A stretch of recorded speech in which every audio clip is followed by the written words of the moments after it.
আগে তো যেমন যেই শিক্ষামন্ত্রী ছিল ওই সময় তো যেটা সত্যি কথা ভালো মতো পড়তাম না, কিন্তু এই শিক্ষামন্ত্রী যে আসছে এখন ওনার জন্য আরো ভালো করে পড়তে হইতেছে, ওনার ভয়। সবাই যেরকম ভেবেছিল হার্ড হবে ওরকম আসলে হার্ড হয়নি, বাট গার্ড করা দিছে এটা সঠিক। বাকি কোয়েশ্চেন ইজি ছিল। হ্যাঁ, আতঙ্কে অবভিয়াসলি ছিলাম, যেহেতু প্রথম দিন আজকে সবাই আতঙ্কে ছিল, কিন্তু আজকে কোয়েশ্চেন দেখে আমার মনে হয় না কেউ আর আতঙ্কে আছে। আজকেরটা ঠিক ছিল, এখন ভবিষ্যতে বা আগামী দিনের কোয়েশ্চেন কেমন হয় সেটা বলতে পারছি না। না, পরিবার থেকে কখনোই ওরকম প্রেশার দেওয়া হয়নি। নিজে যেতটুকু পারি অতটুকু পর্যন্তই মেধার উপরে নির্ভর করে। এই আর কি। আসলে গরমটা একটু অবশ্যই আছে, কিন্তু ফ্যানের যেহেতু ব্যবস্থা আছে অত কোনো অসুবিধা নাই, বাকি সবই ঠিক আছে।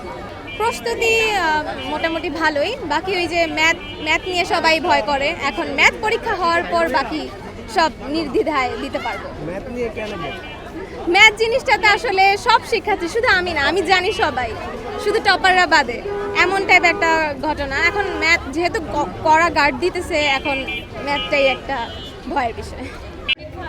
ভালো হয়েছে, কমন করছে, কিন্তু বাকিটা আল্লাহর হাতে। প্রস্তুতি কেমন ছিল?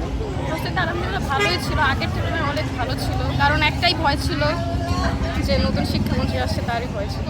আগে তো যেমন যেই শিক্ষামন্ত্রী ছিল ওই সময় তো যেটা সত্যি কথা ভালো মতো পড়তাম না, কিন্তু এই শিক্ষামন্ত্রী যে আসছে এখন ওনার জন্য আরো ভালো করে পড়তে হইতেছে, ওনার ভয়। অনেক কার্যকারিতা করছে, আমি মনে হয় সারা রাত পড়ছি, অনেক রাত পড়ছি, আর কোয়েশ্চেন কমন করছে, আর বাকিটা আল্লাহর হাতে।